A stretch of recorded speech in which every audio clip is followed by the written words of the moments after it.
वीर तेजाजी नवयुग मंडल और यहाँ के बायतू के नौजवानों ने एक शाम वीर तेजाजी महाराज के नाम जिस कार्यक्रम का आयोजन किया, एक शाम खेमा बाबा के नाम जिस कार्यक्रम का आयोजन किया, दो जोरदार ठेकारे आपको लगाने। जय बोले वीर तेजाजी महाराज की, जय बोले सिद्ध खेमा बाबा की।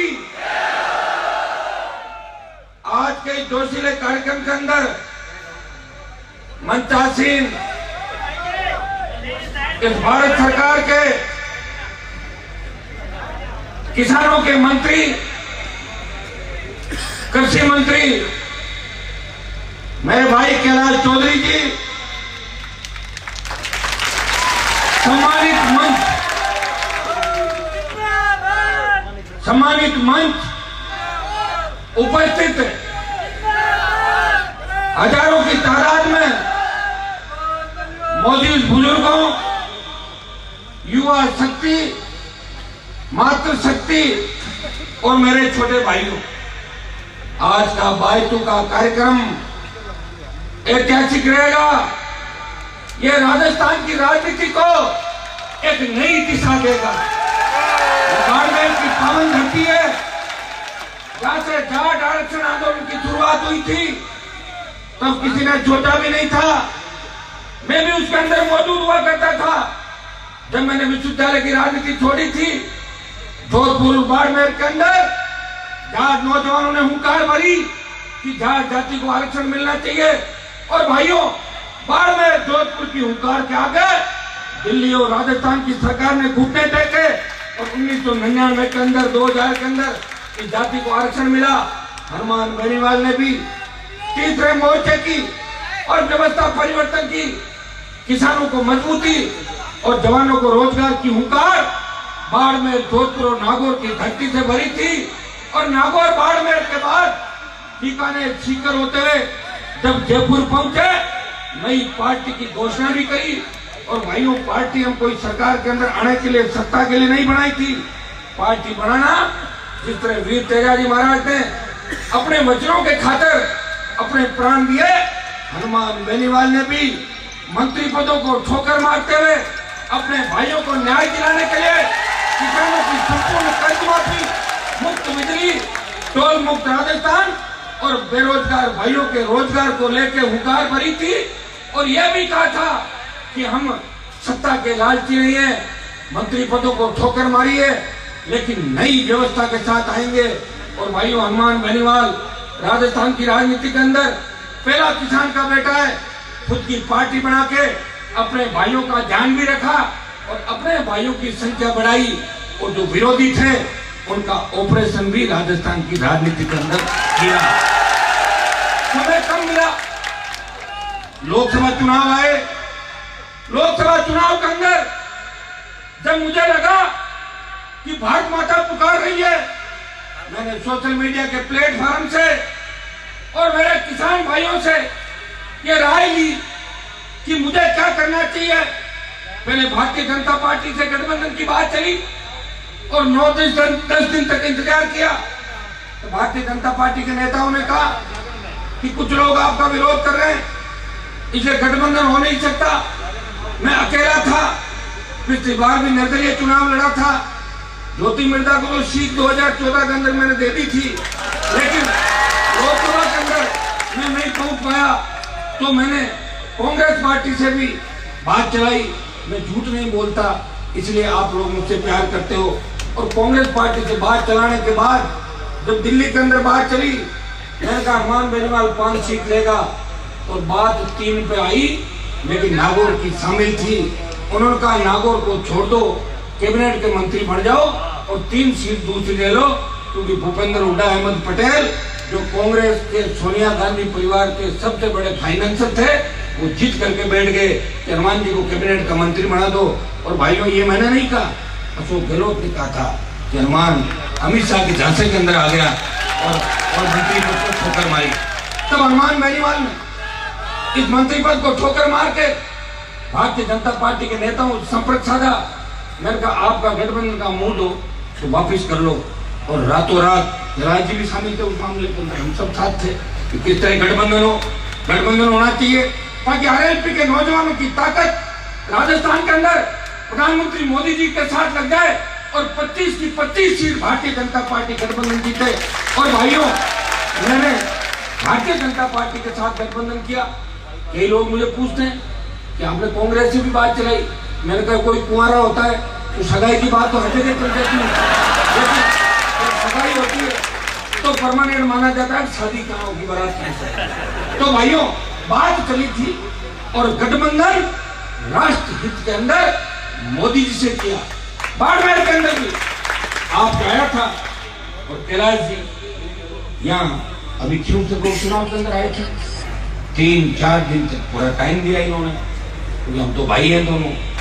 अब देखो कि हमारा योग सहयोग देखो कि पथराव भी दोनों भाइयों के साथ एक साथ हुआ। भाई तक करती पथराव कराने वाले भूल गए कि उनका जो पीछे का सिस्टम है वो खाली है। ये पथराव कराने का काम उनका नहीं।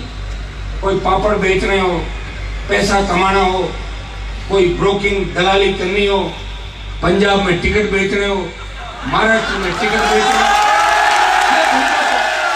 ये धंधा तो आप कर सकते हो।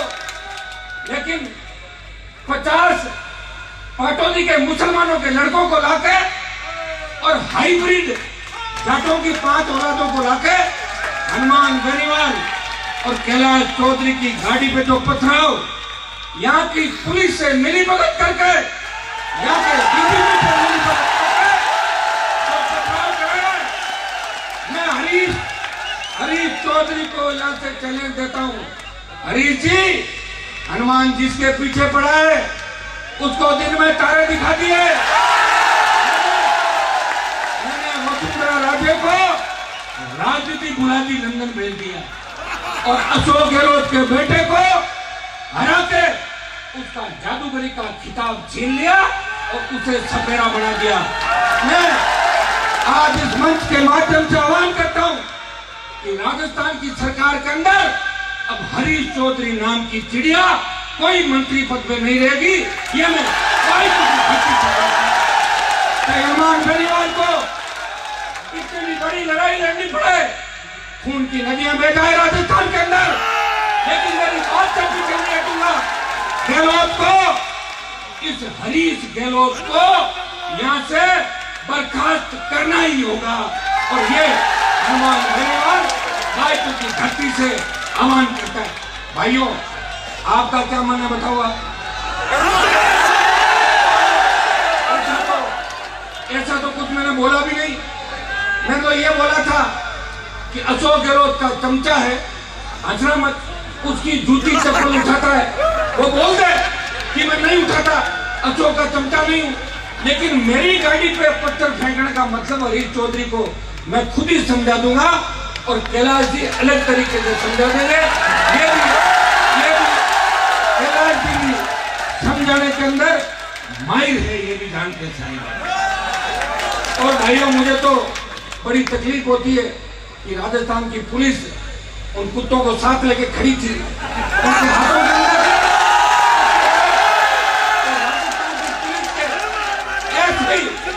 और एडमिनिस्ट्रेटिव मुझे ये कह रहे थे कि आप प्रोग्राम कैंसिल कर दो। मैंने कहा आप मुझे नहीं जानते हो, हनुमान बेनीवाल, हाँ ना, दो ही चीज जीवन के अंदर सीखा।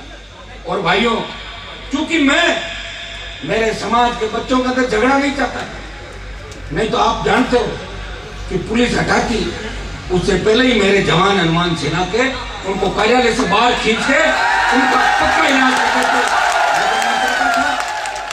कि हमारे भाइयों के बीच शांति बनी रहे, लेकिन इस शांति की आड़ के अंदर अगर हमें कोई कायर समझेगा तो मैं आरएलपी के जवानों से आह्वान करता हूँ राजस्थान के अंदर कि कल से निकल पड़ो। मुख्यमंत्री अशोक गहलोत का जहां भी कार्यक्रम हो उसे काले झंडे दिखाओ और हरीश चौधरी जहां भी दिखा राजस्थान के अंदर, हरियाणा, वेस्ट यूपी, दिल्ली के अंदर हरीश चौधरी को उसकी औकात बताना बहुत आवश्यक है।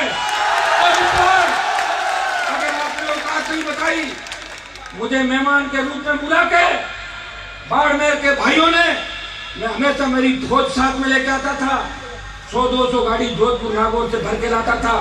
पहली बार रेल से बाड़मेर के अंदर आया। मैंने कहा मेरे बाड़मेर के भाई हनुमान की सुरक्षा करेंगे। मैं धन्यवाद दूंगा मंत्री जी को कि मेरे साथ इस कार्यक्रम के अंदर आए। मेरे साथ साथ इनकी भी जान जा सकती थी, लेकिन डरे नहीं। तो हनुमान जी और हम दोनों जाएंगे। और भाइयों, मैं हरीश गहलोत को इतना ही कहना चाहूंगा कि हरीश, तूने तेरी माँ का दूध पिया है, आमने सामने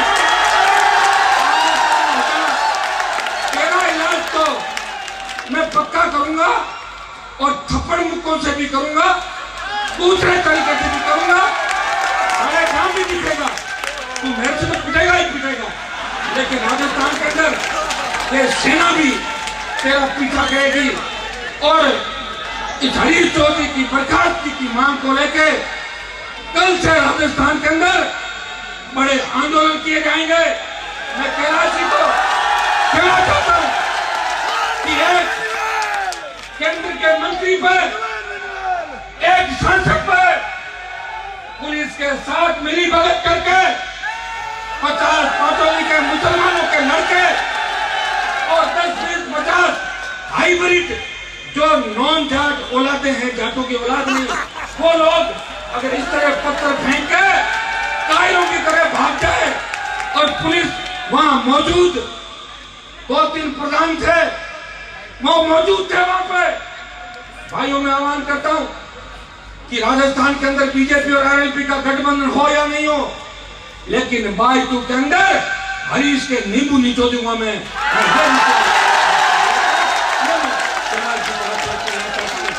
बाईतू में तो गठबंधन हो गया, बैठ के तय कर लेंगे और कांग्रेस को घर पे भेज देंगे। बाकी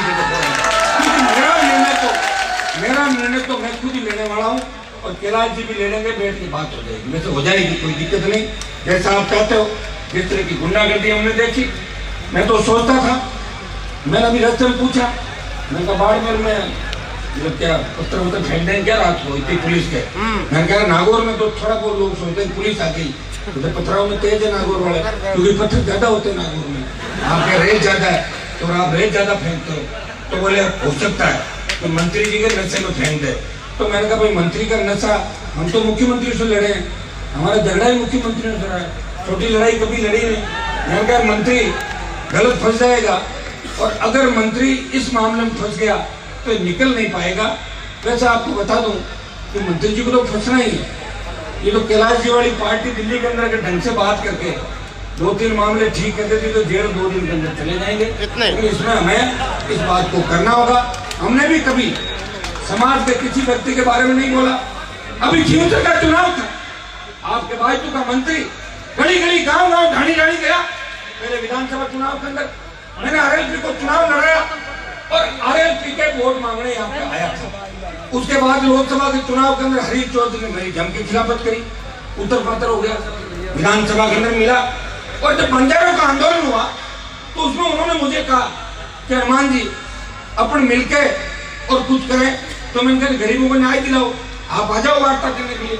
और मैंने नागौर उनको बुलाया, उनका मान सम्मान बढ़ाया, लेकिन जो घोषणा नागौर के अंदर की, एक भी घोषणा पूरी नहीं हुई। और जाके बोले कि मेरा क्या बिगड़ा, हनुमान की बात पिटी है, और दांत निकाल के हंसने लग गया। मतलब बात मेरी थोड़ी पिटी थी, वो बात तो राजस्थान सरकार की पिटी थी। थूक के तो मंत्री ने चाटा था, मैं तो फिर आंदोलन कर लूंगा, मैं तो थकने वाला नहीं। और भाइयों, खींवसर के चुनाव के अंदर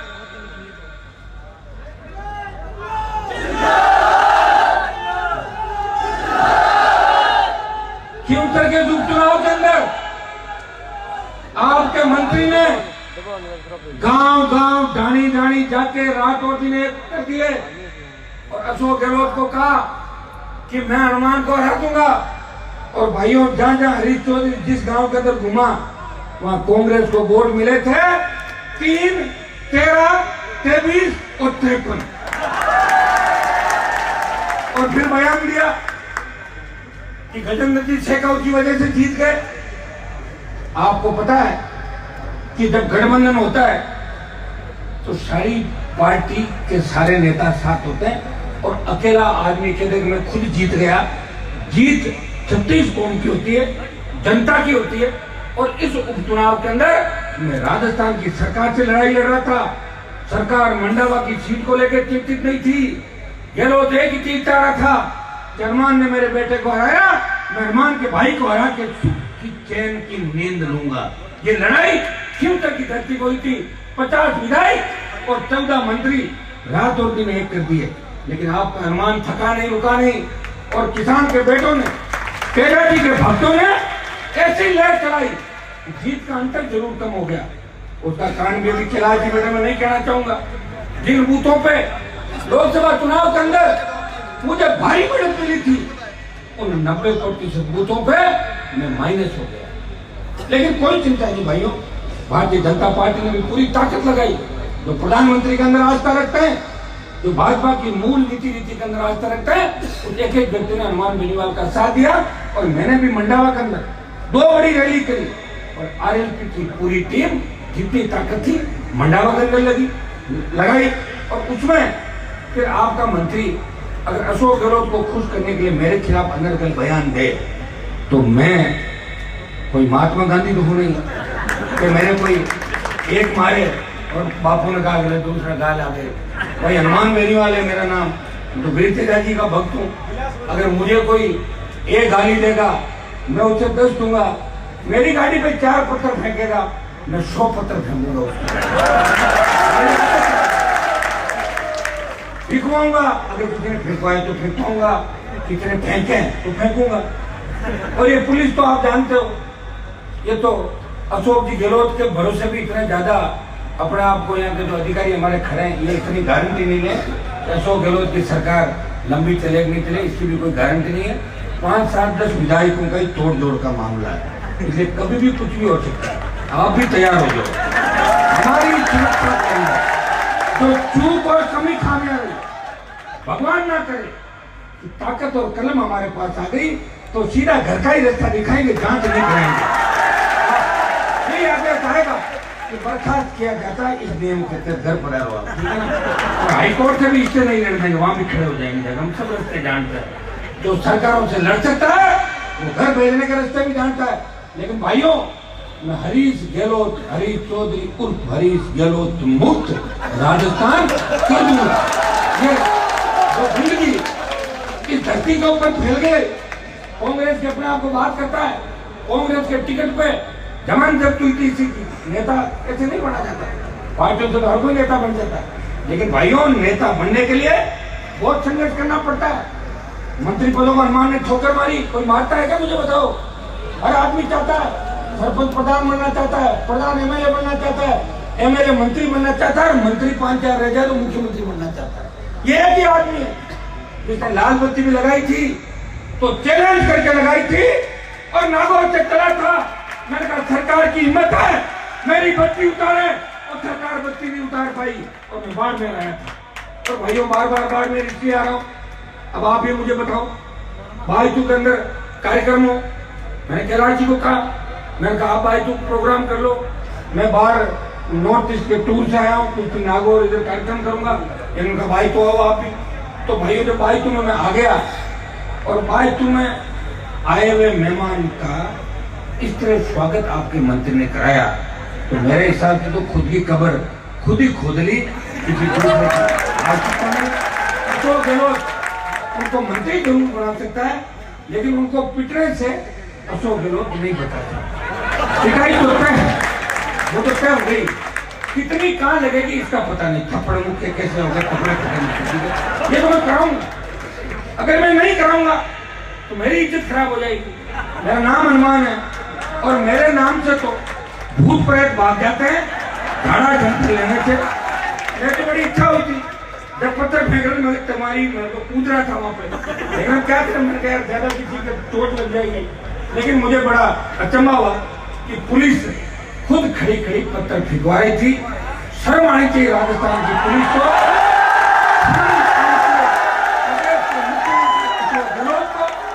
उनका बेटा भी कहीं जाएगा और जब उस पर कोई पत्थर फेंकेंगे या गहलोत खुद पर कोई पत्थर फेंकेंगे या उनके मंत्रियों की आरएलपी और ये बीजेपी की टीम मिलकर राजस्थान के अंदर काला मुंह करने का अभियान चलाएगी या दूसरा काम करेगी, तब ये पुलिस क्या करेगी? भाइयों, मैं कानून हाथ में लाने की बात नहीं करता, लेकिन कानून की आड़ के अंदर कोई अगर हमारे मान सम्मान को ठेस लगाएगा, उस दिन अगर प्राण न्यौछावर करने पड़े, सबसे पहले गोली हनुमान बेनीवाल अपने सीने पर खाएगा।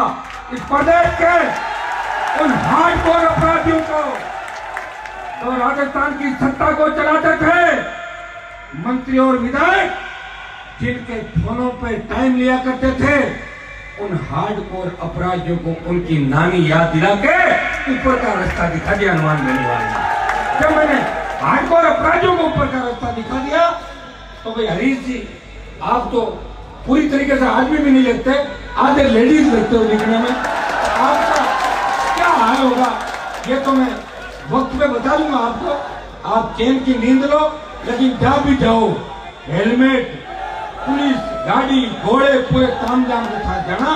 ये मैं आपको चेतावनी देता हूँ कि जो ओछी हरकत आपने हमारे ऊपर पथराव करके, ये कैलाश चौधरी पे हमला नहीं था, हमला हनुमान बेनीवाल पे था। अगर कैलाश जी नहीं आते तो भी हमला होता। मैं धन्यवाद दूंगा कैलाश जी कि मैं चलूंगा साथ में। भाई तू क्या आप मेहमान हो?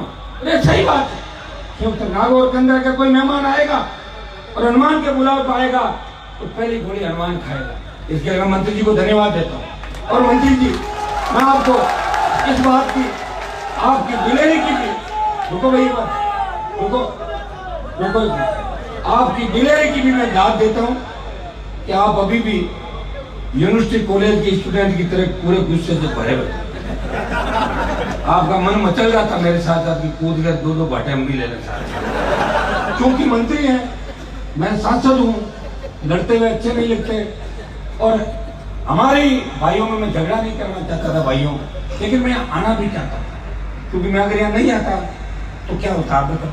लोग कहते 150 लोगों से डर गए। मुझे पूरा पता था, पुलिस की प्लानिंग थी, आपको आना है, नहीं तो पुलिस चाहे और 50-60-100 अपराधी खड़े रह जाए। हो सकता है क्या ऐसा? बताओ तो आप ही बताओ। तो हरीश जी खुद बंदूक लगा आते थे लड़ने के लिए। ये बाड़मेर की पुलिस ने, बाड़मेर की पुलिस ने जो हरीश चौधरी के कहने पे जिस तरह का हल्का काम किया है, इससे राजस्थान पुलिस की छवि भी धूमिल हुई है। राजस्थान पुलिस की छवि पर भी दाग लगा है। केंद्रीय मंत्री की गाड़ी पे हमला हुआ है, सांसद की गाड़ी पे हमला हुआ है। कानून व्यवस्था तार-तार हो सकती है और राज्यपाल केंद्र को रिपोर्ट भेज सकते हैं, अशोक गहलोत की सरकार भी बर्खास्त हो सकती है। भाइयों, ये हमला किसान कौम की आस्था पे हमला है। किसान कौम के अस्तित्व को जिंदा रखने वाले नेताओं को पुलिस की आड़ के अंदर गुंडे बदमाश और पाकिस्तान ISI के पाटौदी के एजेंट अगर झगड़ा करने के लिए हमारे भाइयों के साथ मिलकर अगर इसे इस तरीके का नाटकीय मोड़ देने के लिए आए, तो मैं दोबारा उन भाइयों को मेरे चेतावनी देना चाहता हूं कि सद्बुद्धि तो इनको आए, लेकिन मैं उनका इलाज जरूर करूंगा। ये तो मेरी आदत है। पत्थर फेंकने वाले कौन कौन थे और फिकवाने वाले कौन कौन थे, उनका ऑपरेशन करना भी बहुत जरूरी है। अगर उनका ऑपरेशन नहीं करेंगे तो फिर दोबारा ऐसी घटनाएं हो सकती है। वो तो ऑपरेशन होगा हमारे स्तर पर, सरकार जांच करेगी अपने स्तर पे। मंत्री जी और गाड़ी पर अटैक हुआ है, जानलेवा हमला हुआ, ये मुकदमा दर्ज होगा अलग तरीके से, और उन माफियाओं का दूसरा इलाज हमारी सेना करेगी अलग तरीके से। लेकिन ये इलाज अशोक गहलोत का भी पक्का कर देंगे राजस्थान के अंदर, और ये इलाज कोई दूसरा नहीं कर सकता। ये इलाज हनुमान बेनीवाल ही करेगा। उसके बेटे का भी इलाज मैंने किया था। दुर्भाग्य इस बात का कि जिन परिवारों के खातिर हमने लड़ाई लड़ी अशोक गहलोत से, उन परिवारों के बच्चों को जब उसकी चौखट में बैठा हुआ देखते हैं तो तकलीफ हमें जरूर होती है। जिन लोगों को 100 किलो से मुख्यमंत्री नहीं बन दिया, तुमने दिया 30 साल के अंदर, उन्हीं परिवारों के लोग उसके घर पे हाथ जोड़ के खड़े होते हैं कि साहब एक बार आप हमारे घर पधार जाओ, हमारे शादी में आ जाओ तो हम गदगद हो जाएंगे। कैसी बड़ी विडम्बना है।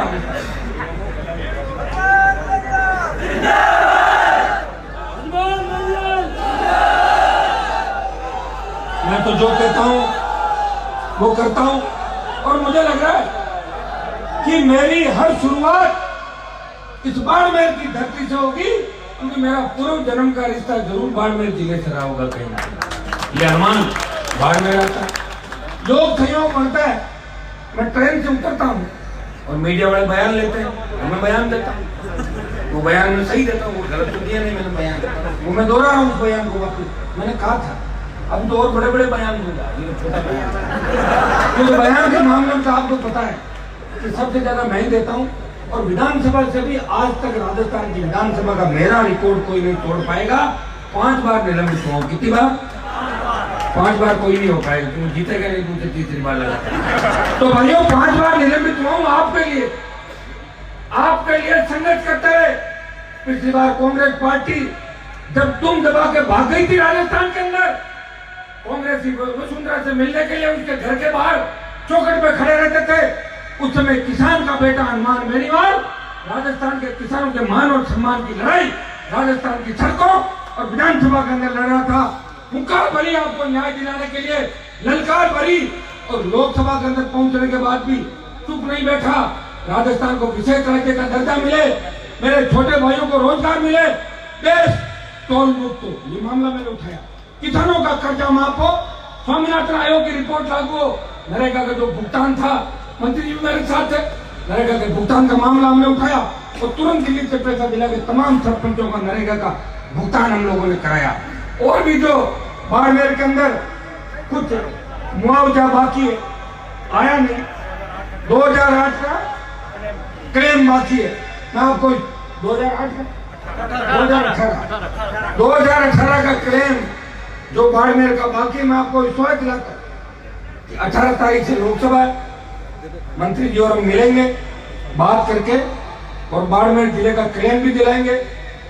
मैं आज आरोप लगा रहा था, मैंने कहा भाई हरीश जी का तो पेट ही नहीं भरता, पूरी केन एनर्जी और कोयला या जितनी गैस सबको खा गए और इससे पेट नहीं भरा। तो पंजाब का एमपी है मेरा दोस्त, जर्सी के हो, जाटी है, अपना भाई है, तो कह रहा था यार आपका जो लोकसभा क्षेत्र है वो बाड़मेर से किधर पड़ता है। मैंने कहा बाड़मेर को आप क्यों जानते हो? अजी बाड़मेर से एक नेता आया था, बड़ा जोर का था जी, मेरे होटल से उन्हें सीधा ही खुला ही पैसा लेना, खुला ही लेना, उनका खुले ही कि हाँ टिकटों की रेट तय करेगी। अरे मैंने कहा भैया वो बाड़मेर के अंदर कोई वैसे आ गया होगा, बाकी बाड़मेर के लोग अलग तरीके के हैं, नागौर नजदीकी इलाका है। तो भाई हरीश जी ने तो अपनी इज्जत बाड़मेर की पंजाब तक मेरे को दादत कर दी, टिकट बेचे पंजाब में। टिकट तो लोग अगर सिनेमा के बेचे तो भी उसे ब्लैक या घोषित करके पकड़ लिया जाता है टिकट बेचने का। सिनेमा है ना। और अब की बार महाराष्ट्र के अंदर जाकर बेचती है। कमाल के नेता है भाई, वास्तव नेता तो आपने जबरदस्ती किया, आपने तो नहीं किया। नेता तो पाटू दीवारों ने और शेड्यूल कास्ट के मेरे भाइयों ने वोट डाल दिया। बाकी तेजा जी के भक्तों ने 5-7 हजार वोट डाले, 10 दे दिए ज्यादा से ज्यादा। वो तो समय पे कैलाश जी की मेरी बात नहीं हुई, नहीं तो विधानसभा पहुंचने का काम ही नहीं लगता उनका। जो बड़े बड़े लोग कहते थे कि हनुमान को हम कुछ नहीं समझते, आपने देखा होगा कैसे पटरी पे लेके आए, उनको देखा था ना कई लोगों को, नहीं देखा तो और देख लेना बताऊंगा। तो भाइयों समय पे बात हो जाती तो हमारा मामला बाईपू का ठीक हो जाता। और आपने तो ये भी जिद करी थी बाईपू से मैं खुद धारण करूँ, ये कहा था आपकी डिमांड थी, लेकिन मैंने कहा मैं बाड़मेर के अंदर चुनाव नहीं लड़ूंगा, मैं खेमसर से ही चुनाव लड़ूंगा, बाईपू से हमारा कोई भाई लड़ेगा। और कैलाश जी और हमारा कोई आज का रिश्ता नहीं, 20 साल का रिश्ता, योग संयोग की बात है। बड़े झगड़े हो गए, झगड़ों के अंदर फिर पार्टियों से झगड़े हुए, नई पार्टियां बन गई, लेकिन जो विधानसभा चुनाव के अंदर इनकी हार हुई उससे मुझे दुख हुआ। और मैंने कहा मैं हार की भरपाई करने की पूरी कोशिश करूंगा। और जैसे ही मौका लगा लोकसभा के अंदर हनुमान बेनीवाल ने इनकी मदद करी हर तरीके से, और मुझे बड़ी खुशी है कि मेरा भाई दिल्ली के अंदर मंत्री बना और एक किसान का बेटा है जो दिल्ली के अंदर जाके बाड़मेर की, राजस्थान की, और एक गरीब घर से उसको तमाम बात कर सकता है। इसलिए मैं इनके साथ हूं और मैं तमाम उन घरानों के जो वंशवाद की राजनीति करते हैं, मैं उनके खिलाफ हूँ। वैसे मेरा जमीन का झगड़ा किसी से नहीं, क्योंकि मेरे पास जमीन है ही नहीं खुद के पास। तो भाइयों, लेकिन मैं जो सही दिशा के अंदर चलता है उस व्यक्ति के हमेशा साथ रहता हूं। और आज ये जो हमला हुआ है, ऐसे हमले राजस्थान के अंदर नहीं होते, ये पश्चिम बंगाल, बिहार और यूपी के इलाकों के अंदर होते हैं। लेकिन मुझे लग रहा है कि अशोक गहलोत राजस्थान को भी जिस तरह अपराध के अंदर महिला अपराध में 2 नंबर पे और बाकी अपराध में 5वें नंबर पे राजस्थान आ गया, और अशोक गहलोत इस अपराध में राजस्थान को 1 नंबर पे लेके आ जाएगा, ये उसने ठान ली है। इसे पुलिस की आड़ के अंदर 50-60 गुंडे बदमाश 5 घंटे से कांग्रेस कार्यालय के अंदर हथियारबंद लोग, ये तो पत्थर फेंके, अगर वो कट्टे पिस्टल से गोलियां चला जाए तो हमारी जान चली जाए, जब क्या होता, क्या करती है पुलिस? मतलब शर्म आनी चाहिए, शर्म आनी चाहिए पुलिस के मेरे भाइयों को, जिनको पुलिस वालों को नौकरी अशोक गहलोत ने नहीं लगाई है, पोस्टिंग जरूर गहलोत ने देनी होगी, लेकिन आपने पढ़ाई करी है और आरपीएससी का इंटरव्यू भी देके आए हो, पढ़ के आप लोग अधिकारी बने हो। इतना तो जमीन होना चाहिए कि कितने बड़े लोग हैं, 4 पत्थर फेंकवा भी देंगे और पत्थर लग भी जाएगा। तो भाइयों, मौत तो जिस दिन आनी है उस दिन लिखी हुई उस दिन आनी है। और अपने घर में तो कुत्ता भी शेर होता है, लेकिन हनुमान बेनीवाल इस देश के अंदर घूमता है। पहली बार इस तरह की हरकत हुई है, इसका मुंह तोड़ जवाब कांग्रेस के लोगों को भुगतना पड़ेगा, आपके मंत्री को तो भुगतना ही पड़ेगा। आपके मंत्री के साथ साथ कई दूसरे नेताओं को और दूसरे मंत्रियों को भी चपेट में आएंगे इस मामले के अंदर। ये राजस्थान के अंदर गहलोत ने नई शुरुआत की। अब कहां गए पत्थर फेंकने वाले? बताओ, पुलिस कह रही हमारे काबू नहीं आ रहे, भगाए जाए पुलिस ने। इनका काम था, उन्होंने कहा था कि हम पत्थर फेंकेंगे, हम हीरो हो जाएंगे, सोशल मीडिया के अंदर चल जाएगा कि हरीश चौधरी के समर्थकों ने विरोध किया, पत्थर फेंका।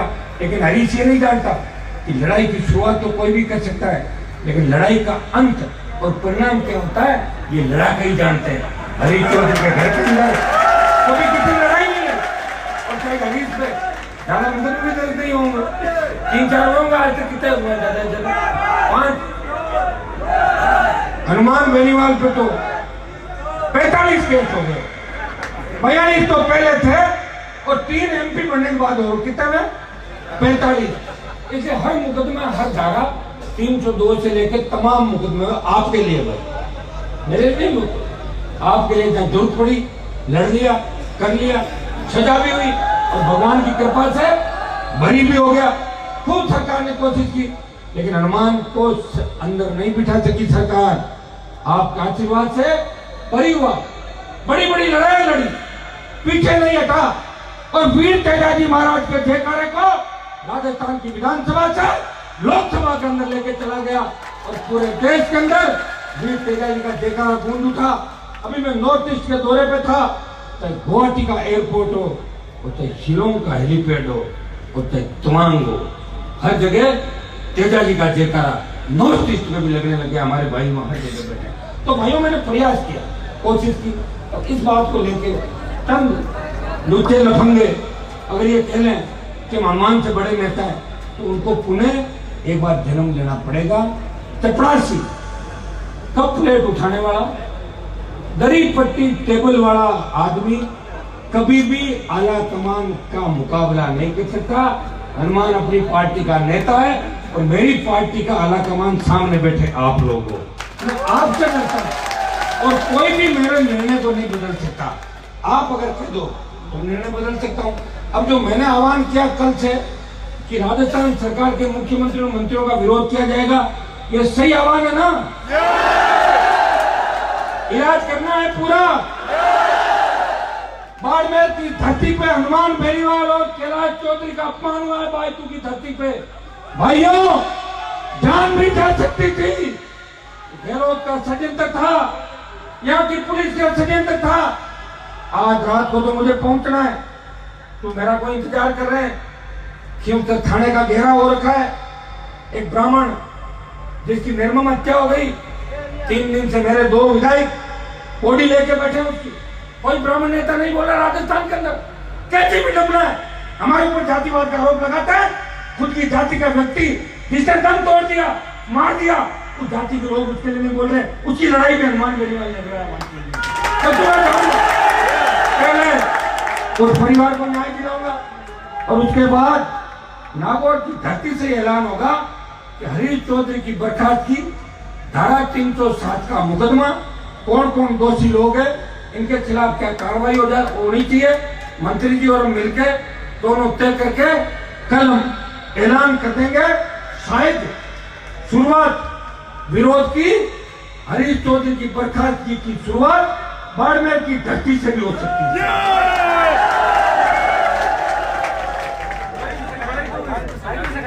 करेंगे सर। थानेदार छोड़ो, आपको थानेदार तो कहाँ गए? थानेदार का तो मामला ही नहीं। थानेदार की बात करके थानेदार का कद मत बढ़ाओ, बात तो राजस्थान सरकार की करो। थानेदार का आदमी क्या बेचारे का आदमी, थानेदार को तो रेस भी बोल दे कि थानेदार तू खड़ा हो, पत्थर फेंकवा। तुमने नहीं देखा राजस्थान के अंदर किस तरह पुलिस ने इनकाउंटर किए थे नहीं किया था पुलिस ने इनकाउंटर? वही तो पुलिस है। उस एनकाउंटर के अंदर जो लोग जेल से वापस आए वो अच्छे पदों पर बैठ गए। भाइयों, इस राजस्थान पुलिस को मैं अच्छी तरह जानता हूं। ये गिरगिट से भी ज्यादा रंग बदलती है। अब ये वो राजस्थान की पुलिस नहीं रही जिससे न्याय की उम्मीद किया करते थे। अब ये वो राजस्थान की पुलिस है जो डिजाइन लिखाने के खातिर एमएलए और सत्ता पक्ष के सांसदों के घर पे नाक रगड़ती हुई घूमती है पुलिस। थानेदार वही रहेगा जो एमएलए चाहेगा। इस पुलिस में दम नहीं कि अपने बड़े आका को ये कह सके कि मैं मौके का थानेदार हूं, मैं कानून व्यवस्था नहीं बिगड़ने दूंगा। और भाइयों, आप ऐसा है कई पत्थर फेंकोगे मैदान में, क्या जब हमारे ऊपर फेंकते मैदान कौन सा है? मैदान में बड़े मैदान हमें रख। जब हमारी गाड़ी पे फेंक दिए, पत्थर फेंकने का मतलब हमें मारने की योजना थी। उसमें अशोक गहलोत खुद शामिल है। ये जांच सीबीआई जांच की मांग भी हम करेंगे। आखिर ये पत्थर किसके इशारे पर फेंका गया? क्योंकि हरीश चौधरी तो खुद लेडीज आइटम है, उसके अंदर मुझे दम नहीं लगा क्यों पत्थर फेंक सकता। कहीं बात हुई होगी। और भाइयों, वो तो हिसाब किताब कर लेंगे। कल हम बैठ कर तय करेंगे कि अगला हमारा कदम क्या होगा। मैं राजस्थान के नौजवानों से अपील भी करता हूं कि शांतिपूर्ण तरीके से कल मेरी अगली प्रेस कॉन्फ्रेंस का इंतजार करें और मेरे से जुड़े रहे। अभी तो सोचना तो मैं जाने की बात, ठीक है, कोई दिक्कत नहीं। अला बला जो होती है ना, छोटी मोटी बड़ी लड़ाई के अंदर कहते हैं अला बला टल गई, तो बड़ी कोई अला बला थी। कैलाश जी का हमारे साथ ही बाहर मोल उतर गया दोनों का, लगता कि इनका कोई प्रमोशन हो सकता है, तो वो क्या अला बला टल जाती है।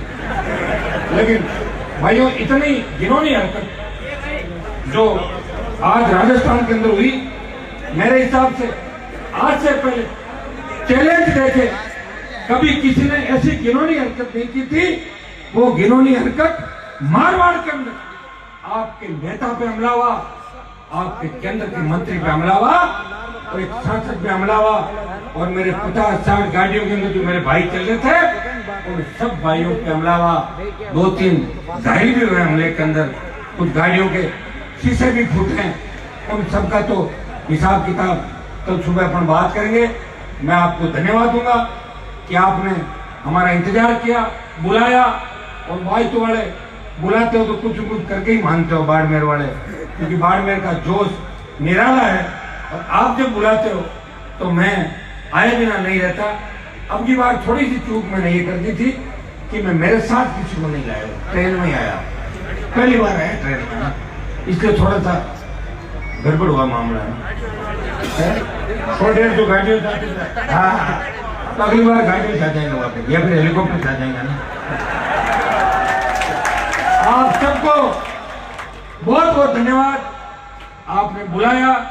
हमारे मंत्री जी का धन्यवाद कि रात की 2 बजे भी, मैं तो अक्सर रात को घूमता हूँ, ये भी 2 बजे घूमते हैं खूब, मैंने देखा, इनके कार्यक्रम देखता हूँ, ये भी हमारे साथ इस कार्यक्रम के अंदर आए, इनको भी मैं धन्यवाद देता हूँ, विश्वास दिलाता हूँ इस लड़ाई के अंदर कांग्रेस सरकार के खिलाफ दोनों भाई खुल के मोर्चा खोलेंगे।